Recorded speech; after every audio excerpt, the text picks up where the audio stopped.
मैं हूं आपकी दोस्त प्रीत। स्वागत करती हूं आपके अपने फेवरेट कार्यक्रम सॉल्यूशंस में। हर बार की तरह आज भी हम लाए हैं आपके लिए बहुत सारे सॉल्यूशंस। दोस्तों, जैसा कि आपको पता है, पिछली बार हम चर्चा कर रहे थे बर्थ कंट्रोल के बारे में। आइए उसी चर्चा को आगे बढ़ाते हैं और मिलते हैं डॉक्टर राहुल गुप्ता से और डॉक्टर मीना गुप्ता से। आप दोनों का बहुत बहुत स्वागत है। तो जानते हैं बर्थ कंट्रोल के और कौन से तरीके आज हमारे पास मौजूद हैं। मैम, जैसे कि आपने लास्ट टाइम बताया, बर्थ कंट्रोल में रेगुलर पिल्स, इमरजेंसी पिल्स के बारे में, फिर मेथड्स के बारे में, कॉन्डम किस तरह से इस्तेमाल करना चाहिए, हमें बताइए और भी किस तरीके के मेथड्स अवेलेबल हैं। देखिए, बर्थ कंट्रोल के दो तरीके से हम इसको डिवाइड करते हैं। एक तो टेम्परेरी मेथड, जिसमें कि जब तक आप बच्चा नहीं चाहते हैं वो प्रयोग कीजिए, और जब बच्चा चाहेंगे तो आप उसको बंद कर दीजिए और आप कंसीव कर सकते हैं। जिसमें कि जैसे पहले हम डिस्कस कर चुके हैं, बैरियर मेथड्स हैं, पिल्स हैं, ऑरल पिल्स हैं, इंजेक्शंस आ जाते हैं, हार्मोन इंजेक्शंस आ जाते हैं, और फिर इसके बाद इंट्रायूट्राइन डिवाइसेस हैं, और टेम्पररी और एक परमानेंट मेथड होते हैं। जैसे कि अगर आपकी फैमिली कंप्लीट हो चुकी है और आप और बच्चा नहीं चाहते हैं, तो उसमें मेल और फीमेल दोनों में, जैसे फीमेल्स में ट्यूबल स्टरलाइजेशन मेथड्स बोलते हैं, जिसमें ट्यूब्स ब्लॉक कर दी जाती है, एनास्टोमोसिस कर दिया जाता है, और मेल्स में वेसेक्टमी कर दी जाती है, जिससे कि आगे जाकर उनको बच्चे ना हो। अच्छा डॉक्टर मीना गुप्ता, जैसे कि आपने बताया इंट्रायूट्राइन डिवाइस, ये क्या है?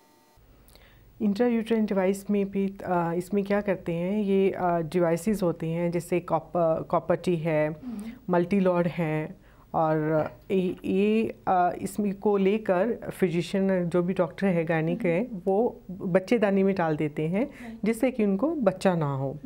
तो ये कई तरीके के आजकल आ रहे हैं, सिंपल भी होते हैं और हार्मोनल्स भी होते हैं। इसके फंक्शंस क्या क्या हैं? देखिए, मेनली ये इसके प्रेगनेंसी को रोकने के कई तरीके हैं। जैसे कि एक फॉरेन, अगर सिंपल मेथड में देखा जाए, अगर नॉन हार्मोनल इंट्रायूट्राइन डिवाइस है, एज ए फॉरेन बॉडी अंदर एक्ट करता है, तो वहाँ पे इन्फ्लेमेशन, सिंपल भाषा में देखेंगे तो इन्फ्लेमेशन हो जाते हैं, जिससे कि वहाँ पर बच्चे अगर बन भी जाता है, जाइगोट बन जाता है, वहाँ पे बच्चा रुकता नहीं है। और क्रैम्प्स के कारण बच्चा जो है रुकता नहीं है, और प्रेगनेंसी नहीं होती है। आजकल जैसे प्रोजेस्टेरोन है या कॉपर टी है, जिसमें कॉपर की वायर्स लगी होती हैं, वो धीरे धीरे उसमें से निकलते रहते हैं, जिसके कारण कि जो एक बच्चे को रुकने के लिए जो इन्वायरमेंट होता है, वो प्रॉपर इन्वायरमेंट वहाँ पे नहीं रहता है, जिससे कि वहाँ पे इम्प्लांटेशन नहीं होती है। डॉक्टर मीना गुप्ता, कई बार ऐसे भी सवाल आते हैं कि जब हमने इंट्रायूट्राइन डिवाइस यूज़ कर लिया, हमें क्या उसको चेक कराते रहना चाहिए कुछ समय बाद? जी बिल्कुल।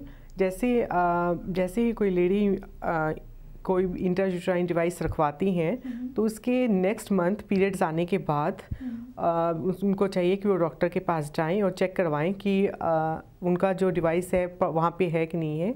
उसको देखने का मेथड ये होता है कि उसकी थ्रेड होता है, जो कि अंदर इम्प्लांट करने के बाद डॉक्टर थोड़ा सा बाहर 2.5 इंच, मतलब 2.5 सेंटीमीटर बाहर छोड़ देता है, जिसे फिंगर से एक लेडी खुद भी फील कर सकती है कि वहाँ पे थ्रेड है कि नहीं है, प्रॉपर जगह पे है कि नहीं है।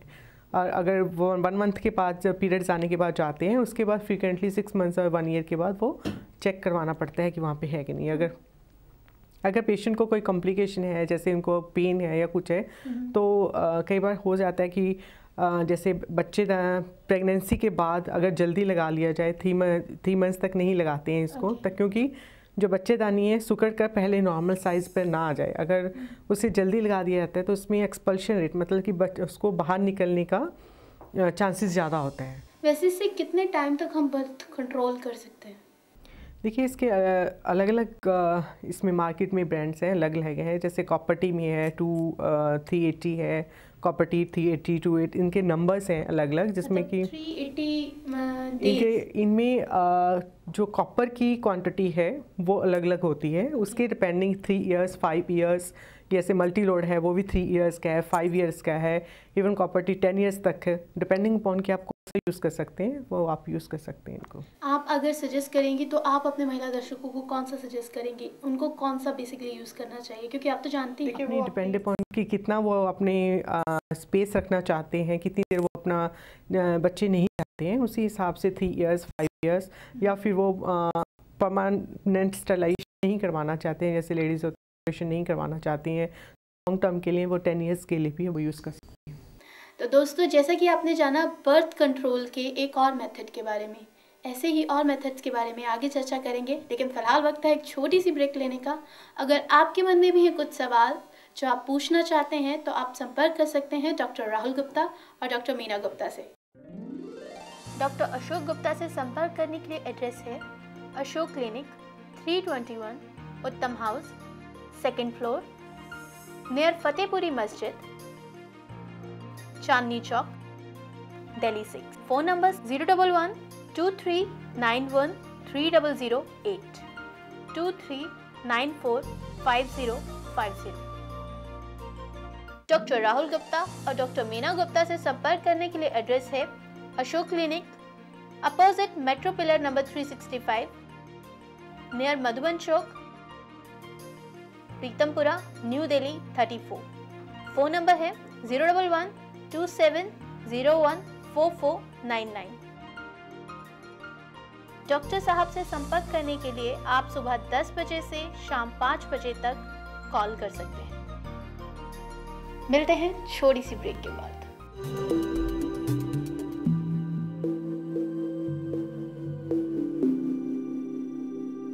किसी को सेक्स संबंधी कुछ समस्या है जिसके कारण उनको आपसी संबंधों का पूरा सुख नहीं मिल पाता। किसी को संतान न होने की टेंशन है।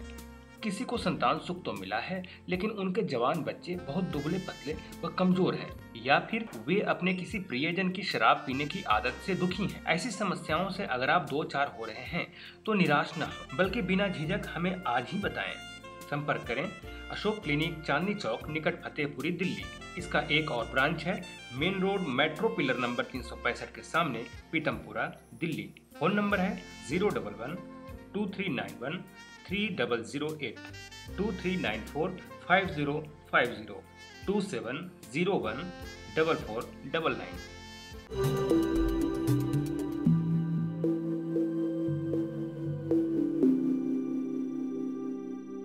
Welcome back friends. एक बार फिर से डिस्कस करते हैं बर्थ कंट्रोल के और मेथड्स के बारे में। अच्छा डॉक्टर राहुल गुप्ता, ये बताइए कि जैसा कि आपने बताया, इन्होंने बताया कि इंट्रा यूरिन डिवाइसेस अवेलेबल हैं, इसके अलावा और भी मेथड्स हैं लाइक इंजेक्शंस, उससे भी बर्थ कंट्रोल होता है, उसके बारे में कुछ बताइए। देखिए, जो इंजेक्शंस जो लगाए जाते हैं वो 2 मंथ से लेके 3 महीने तक जो है वो इफ़ेक्टिव होते हैं। अगर एक बार इंजेक्शन लग जाता है तो उसमें 2 और 3 महीने तक उनको दोबारा रिपीट करने की ज़रूरत नहीं होती है, और 2-3 महीने तक वो प्रेगनेंसी के लिए प्रोटेक्शन करते हैं। तो और दूसरी हम जो आपने बात पूछी है और तरीके और टाइप्स के मेथड्स, और दूसरे बाकी मेथड्स हम काफ़ी डिस्कस कर चुके हैं। एक परमानेंट मेथड होते हैं जिसमें कि एक तो टेम्परेरी होते हैं कि जो जब तक आप उस मेडिसिन का प्रयोग कर रहे हैं या उसका इफ़ेक्ट है तब तक वो कुछ समय के लिए इफ़ेक्टिव रहते हैं। और दूसरा होता है परमानेंट, जो कि एक बार जिसमें कि ऑपरेशन हो जाता है, जैसे महिलाओं में है जो बच्चेदानी की जो ट्यूबें होती हैं उसको जो है वो काट के उनको ब्लॉक कर दिया जाता है, जिसके कारण जो है अंडा जो है वो बच्चेदानी तक नहीं पहुंच पाता और शुक्राणु जो है वो अंडे तक नहीं पहुंच पाते हैं। ये एक परमानेंट मेथड हो जाता है। इसी तरह से पुरुषों में किया जाता है जिसको कि नसबंदी कहते हैं। इसमें जो एक ट्यूब होती है जो टेस्टिस से जो शुक्राणु जो बाहर की तरफ ले जाती है, जिसको वास्ट डिफरेंस कहते हैं, उसको काट के वहाँ से उसको बांध दिया जाता है, तो जो शुक्राणु जो हैं वो बाहर नहीं आ सकते हैं। इसमें कुछ लोगों को ये भ्रांतियाँ हो सकती हैं कि वो उनका वीर्य आना ही बंद हो जाएगा। इसमें वीर्य आना बिल्कुल बंद नहीं होता। ऑपरेशन होने के बाद एटलीस्ट 10 एजैकुलेशन जो है 10 बार वीर्य स्खलन होने के बाद आप अपना नॉर्मल रिलेशन बना सकते हैं। तब तक उसमें आप कॉन्डम जो है वो रिलेशन बनाने के लिए एडवाइस कराया जाता है, क्योंकि इनिशियली हो सकता है कि उसमें कुछ मात्रा में शुक्राणु हो। पर अगर 10 एजैकुलेशन के बाद जो है 10 बार संभोग करने के बाद, तो फिर आप उसको जो है नॉर्मली जो है कोई और दूसरा कॉन्ट्रासेप्टिव आपको साथ में यूज़ करने की ज़रूरत नहीं होती है। अच्छा डॉक्टर मीना गुप्ता, ये बताइए, जैसा कि आपने बताया इतने सारे मेथड्स अवेलेबल हैं, एक होते हैं नेचुरल मेथड्स कि हम इजीली घर में ही अपने बर्थ को कंट्रोल कर खुद ही कर सकें, उसके बारे में कुछ बताइए। देखिए प्रीति, इसमें कई मेथड्स हैं, जैसे पुराने ज़माने में करते थे कि अगर बच्चा नहीं चाहते हैं तो आप रिलेशन मत बनाइए उन दिनों। वैसे एक सेफ़ पीरियड्स होता है, सेफ़ पीरियड्स में यूजली जैसे माहवारी के दिनों में और माहवारी से जो एक पहले हफ्ता होता है उसको हम सेफ़ पीरियड मानते हैं, जिसमें कि बच्चा होने के चांसेस बहुत कम होते हैं। लेकिन 100% ये केस नहीं है, क्योंकि हर एक लेडी का जो साइकिल है, अगर हम अप्रॉक्सीमेटली मानते हैं कि 28 डेज़ का है, तो बीच के जो डेज़ होते हैं जब अंडा बनता है, फूटता है, उन दिनों में प्रेगनेंसी ज़्यादा होती है। लेकिन हर एक लेडी में ये अलग अलग साइकिल होता है, किसी का अंडा पहले बन सकता है और किसी का लेट में रप्चर होता है। तो उन केसेस में ये पीरियड्स लागू नहीं होता है और चांसेस हो सकते हैं कि प्रेगनेंसी हो। तो इसके साथ अगर और केसेस हैं कि जैसे अगर आप रिलेशन बना रहे हैं, अगर मेल में चाहें तो डिस्चार्ज से वीरा डिस्चार्ज करने से पहले अगर वो डिस्चार्ज बाहर करें, बेजाना में ना करें, तो उसमें चांसेस हैं कि प्रेगनेंसी नहीं होगी, प्रेगनेंसी रोकी जा सकती है उसमें।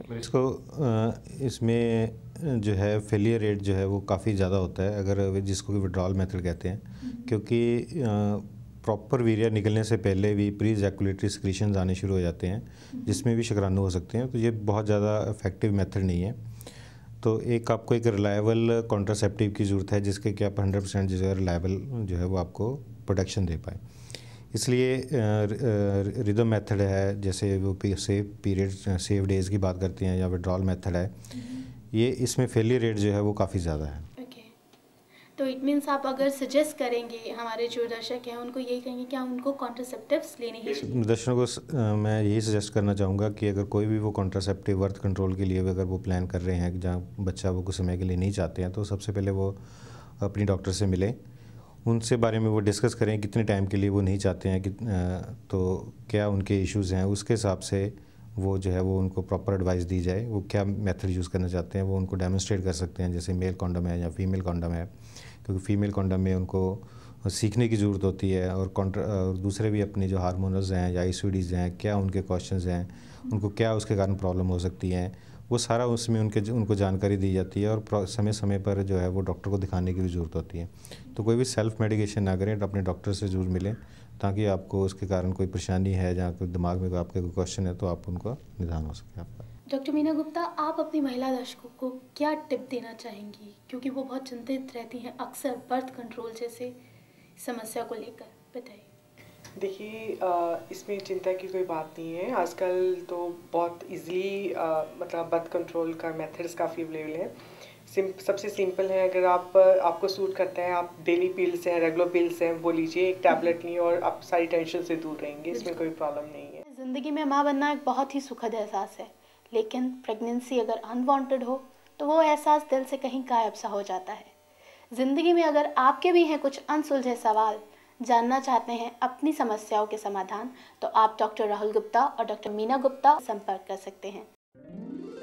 डॉक्टर अशोक गुप्ता से संपर्क करने के लिए एड्रेस है अशोक क्लिनिक, 321 उत्तम house, 2nd floor, near Fatehpuri Masjid, Chandni Chowk, Delhi 6। Phone number 011-2391-3008, 23945050।